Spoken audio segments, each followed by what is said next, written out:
Hello दोस्तों, स्वागत है इस चैनल पर। अब तक आप मल्टीपल नोटिफिकेशन से अबरू हो चुके होंगे, रूबरू। ठीक है, थोड़ा उर्दू बोल दिया आज मैंने। जिसमें अपनी सबसे पहले कल जो डेट अपना रिजल्ट अनाउंस हुआ था अंडर ग्रेजुएट आरआरबी एनटीपीसी, और आज ग्रेजुएट लेवल का भी रिजल्ट अनाउंस हो गया सीबीटी 2 का। और सीबीएसटी सीबीएटी जिनको देना है उनके नाम आ गए। तो मतलब आरआरबी एकदम फुल मतलब वंदे भारत मोड पे काम कर रहा है। जिस स्पीड से वो चलती है उसी स्पीड से ये काम कर रहे हैं। हालांकि अच्छी बात है, ये जल्दी जल्दी काम कर रहे हैं जिससे कि बैकलॉग भी पूरा होगा। और जो भी एस्पिरेंट्स लगे हुए हैं 2-3 सालों से उनको जल्दी से अपनी वैकेंसी पूरी मिले। बस और क्या चाहिए, हम सबको एक जॉब लेटर अपने घर पहुंच जाए, और क्या ही चाहिए होगा। ठीक है, एक एस्पिरेंट की ज़िंदगी में सबसे अच्छा पल वही होता है। तो अपन लोग उसी पे बात करेंगे। मेरा ग्रेजुएट और अंडर ग्रेजुएट दोनों का रिजल्ट आ गया है, और दोनों के रिजल्ट के बारे में बात करूंगा। जो लोग मुझसे जुड़े हुए हैं उनको पता होगा मेरे जो प्लान है अभी भी जो चल रहा है। और उनको ये भी पता होगा कि मेरा ऑलरेडी CHSL में बॉर्डर रोड ऑर्गेनाइजेशन में सिलेक्शन हो गया है इस साल। ठीक है, होने का मतलब ये है कि अभी उसका IB होगा, फिर DV होगा, तो अभी उसमें लॉन्ग ड्यूरेशन है। तब तक मुझे लगता है कि आरआरबी जिस स्पीड से काम कर रहा है वो एसएससी को पिछाड़ देगा इस बार, और वो इनसे तेज़ काम कर लेगा, है ना। तो उसी के बारे में बात करते हैं। तो फर्स्ट स्लाइड, देखो 5 स्लाइड की बस ये वीडियो रहेगी, यानी ज़्यादा लंबी नहीं जाएगी। ज़्यादा टाइम आपका नहीं लूँगा क्योंकि टाइम है भी नहीं। 17 सितंबर को अपना CBT 2 है अंडर ग्रेजुएट का। ठीक है, तो पहले मैं बात करता हूँ मैंने जिस जोन से भरा हुआ था ग्रेजुएट लेवल का एग्ज़ाम जो था मेरा ग्रेजुएट का, आरआरबी एनटीपीसी ग्रेजुएट, वो भोपाल जोन से है। क्यों? क्योंकि उसमें वैकेंसी ज़्यादा थी, 382 थी। क्योंकि प्रयागराज जोन का मैं निवासी हूँ, और वहाँ की जो वैकेंसी थी सिर्फ 110 थी। पिछली बार मेरा 1.5 नंबर से रह गया, इसलिए मैंने इस बार कोई रिस्क नहीं लिया और भोपाल जोन से भरा है। तो भोपाल जोन की जो सीबैट, जिसमें ये CCRTC की जो है, शायद नहीं, सॉरी, स्टेशन मास्टर।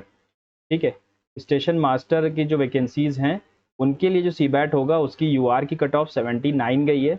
और वैसे ही यहाँ पर जे और सीनियर टाइपिस्ट की कट ऑफ भी लगभग सेम ही गई है। ठीक है, तो जिनका भी नाम है पहले उनको कंग्रेचुलेशंस, और आपके पास टाइम बिल्कुल भी नहीं है। ठीक है, लग जाओ, क्योंकि ये 10 से 20 दिन के अंदर, 10 to 20 डेज के अंदर टाइपिंग टेस्ट करवा लेंगे। और टाइपिंग इनकी बहुत हार्ड होती है, 35 वर्ड पर मिनट आपको लिखना ही होगा।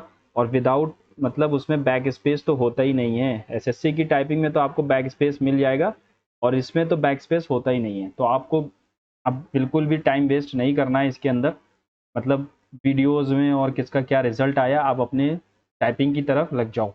आगे बात करता हूँ मैं अपने रिजल्ट्स के बारे में। तो जो 10 जुलाई को ग्रेजुएट का CBT 2 हुआ था, उसमें मेरा स्कोर जो था वो 101 था। 8 क्वेश्चन रॉन्ग थे, 112 अटेम्प्टेड थे, और 104 नंबर, मतलब 104 रॉन्ग राइट थे और 8 रॉन्ग थे। ठीक है, ये मेरा क्या है, ये मेरे आंसर की के हिसाब से था। ठीक है, फाइनल आंसर की अभी आई नहीं है, लेकिन उसमें आप जो देखोगे बदलाव क्या हुआ इस बार। ठीक है, ये उधर मेरा क्या है, 104 अटेम्प्टेड है, 8 रॉन्ग है। यहाँ पर मेरा है 103 अटेम्प्टेड है, 7 रॉन्ग है। यानी कि यहाँ पर एक क्वेश्चन जो मैंने अटेम्प्ट किया था उसको इन्होंने इग्नोर कर दिया। ठीक है, यानी कि टोटल तो 3 इग्नोर हुए हैं, लेकिन मेरा एक अटेम्प्टेड क्वेश्चन, मेरे 2 अटेम्प्टेड क्वेश्चन इग्नोर हुए हैं। ठीक है, उनमें से एक रॉन्ग हो गया है, जिसकी वजह से स्कोर एक नंबर घट के एक 100 नंबर आ गए 120 में से। और जो इनका रॉ मार्क्स होता है, जो प्रो रेटेड रॉ मार्क्स होता है, वो 100 नंबर पे बनता है ना। यानी जो आपका नंबर बन रहा है इंटू 101 इंटू 100 करोगे तो यही नंबर बन के आएगा 86 नंबर। तो ये मेरा प्रो रेटेड रॉ मार्क्स है 86.03। आपका क्या स्कोर बना है कमेंट्स में ज़रूर बताना। भोपाल जोन से देखो, ये जो सीबैट की और CBST का स्टेटस जिनका भी आया है, मेरे कट ऑफ से लगभग 5 से 6 नंबर ऊपर है। तो और अगर देखा जाए तो अच्छा, CBT 1 में ही मैं किसी भी कट ऑफ को क्लियर नहीं कर रहा था, सिर्फ एक गुड्स एंड ट्रेन मैनेजर को ही कट ऑफ मैं क्लियर कर रहा था, क्योंकि उसमें वैकेंसीज ज़्यादा थी और उसकी कट ऑफ शायद 80 गई थी, है ना। 80 गई थी भोपाल जोन की, तो मेरा 82 नंबर है। CBT 1 में थोड़ा दिमाग ख़राब हुआ उसके बाद मेरा, तो मैंने फिर पागल हो गया था, तो फिर अच्छे एग्ज़ाम दिए। फिर उसके बाद जो आप देख रहे हो स्कोर 86 आया, और 100 marks out of 120, that is my score. तो लगता है कि शायद क्रॉस फिंगर्ड TTM मिल जाए इतने में, है ना। अगर आप भोपाल जोन से और मुझसे ज़्यादा स्कोर किया है तो कमेंट्स में मत बताना, क्योंकि झगड़ा भी हो सकता है आप लोग अपने लोगों का, ठीक है। तो 86 number out of 100 pro rated, ये मेरा स्कोर कार्ड है CBT 2 का। मेरी टाइपिंग स्टेटस में नाम नहीं है, देखो यहाँ पर दोनों नो लिखा हुआ है, क्योंकि मैं टीयर 1 से ही कट ऑफ क्लियर नहीं कर पाया था। तो आई होप कि ये क्लियर हो गया होगा कि मेरा इनमें नो क्यों लिखा हुआ है, क्योंकि मेरा अच्छी बात है ना, थोड़ा सा टाइम भी बचेगा, क्योंकि 17 सितंबर को ऑलरेडी एग्ज़ाम लगा हुआ है, और उससे पहले फेज़ 14 का भी 16 से 26 की डेट है सितंबर की, यानी एग्ज़ाम पे एग्ज़ाम लगे हुए हैं। और बहुत ही मतलब एक अनुमानित ये है कि पहले वीक से दूसरे वीक के बीच में, यानी 1 to 15 के बीच अक्टूबर में अपना CGL का एग्ज़ाम भी लग जाएगा। तो अपने पास मेन टारगेट तो कहीं ना कहीं वही है, और टाइम तो है नहीं। अच्छी बात है टाइपिंग नहीं करनी, क्योंकि CCT RCT अच्छा, जो मैं वैकेंसीज़ आपको दिखा दूँ एक बार, है ना। मैं आपको एक बार वैकेंसीज़ दिखाता हूँ। ये देखिए आप, वैकेंसीज़ भोपाल जोन में, ये है भोपाल जोन। यहाँ पर आप वैकेंसीज देखोगे, अगर CCRTC की जो सबसे अच्छी जॉब मानी जाती है रेलवे की, हाँ, UR के लिए सिर्फ 2 जॉब है ना। और स्टेशन मास्टर की सिर्फ 6 जॉब हैं, वो भी UR की 3 है। तो वैसे भी मेरा इसमें होना भी नहीं था, इतने ज़्यादा अच्छे भी स्कोर नहीं है कि इसमें आप मुझे मिल जाता। तो मैं अपने आप को लकी समझता हूँ कि ये तो नहीं हुआ, लेकिन ये दोनों हो गए, क्योंकि इसमें मुझे CBAT भी देने जाना पड़ता, हो सकता था टाइपिंग भी देने जाना पड़ता। तो अच्छा हुआ टाइम बच गया मेरा, और जो भी है अच्छा ही होता है ना। ऊपर वाला जो भी करता है, it all happens because of a reason.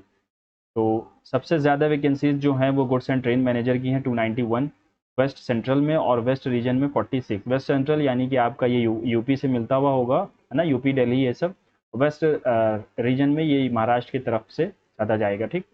बाकी इसमें 26 हैं, इसमें 7 है, यानी कि कट ऑफ अभी और ऊपर जा सकती है। आप ये मत सोचो कि आप अगर अंदर आ गए हो तो हो ही जाएगा।